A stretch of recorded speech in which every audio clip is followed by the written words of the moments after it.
വേടൻ അതൊരു വാക്കല്ല, അതൊരു ഇതിഹാസമാണ്, ഒരു വിപ്ലവമാണ്. അദ്ദേഹത്തിൽ നിന്ന് എന്തോ ജനത്വത്തിൽ കിട്ടുന്നുണ്ട്. ഒന്ന് കാണാൻ വേണ്ടി ജനങ്ങൾ തടിച്ച് ഒരു കടലെരുമ്പ് പോലെ വരുന്നു.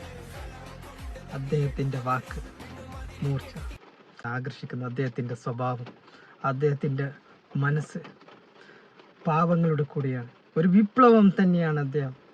അദ്ദേഹത്തിൻ്റെ ആ ഒരു ഇന്നപ്പോൾ വളരെയധികം വൈകാരികമായ ഒരു വിഷമം തോന്നി. അദ്ദേഹത്തിൻ്റെ ഫാൻസിനെ പോലീസ് ഹേമന്മാർ ഉപദ്രവിക്കുമ്പോൾ അദ്ദേഹത്തിൻ്റെ മനസ്സിൽ നിന്ന് വിങ്ങിപ്പൊട്ടിക്കുന്നതായിരുന്നു.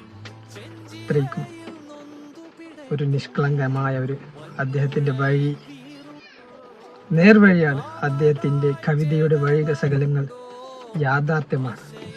അദ്ദേഹത്തിൻ്റെ വർത്താനവും തകർക്കാനോ ആർക്കും ആവില്ല എന്നാണ് എനിക്ക് തോന്നുന്നത്. ജനസാഗരം അദ്ദേഹത്തെ ഏറ്റെടുത്ത് കഴിഞ്ഞു. അദ്ദേഹത്തിൻ്റെ ഇനിയുള്ള വഴികൾ കല്ലും മുള്ളും ചവിട്ടിയാണെങ്കിൽ പോലും അദ്ദേഹം അതിജീവിക്കുക തന്നെ ചെയ്യും. അദ്ദേഹത്തിൻ്റെ ആ ഒരു നോട്ടം, ആ മനസ്സ്, നിഷ്കളങ്കത, അദ്ദേഹത്തിൻ്റെ വാക്കിൽ മാത്രമാണ് ആ മൂർച്ചയുള്ളത്.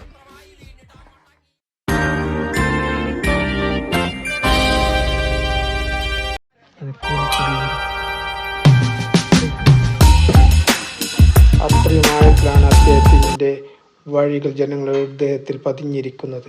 വീഡിയോ ഇഷ്ടപ്പെട്ടാൽ സബ്സ്ക്രൈബ് ചെയ്യുക, ഷെയർ ചെയ്യുക, ലൈക്ക് ചെയ്യുക, അഭിപ്രായങ്ങൾ കമൻറ്റായി രേഖപ്പെടുത്തുക.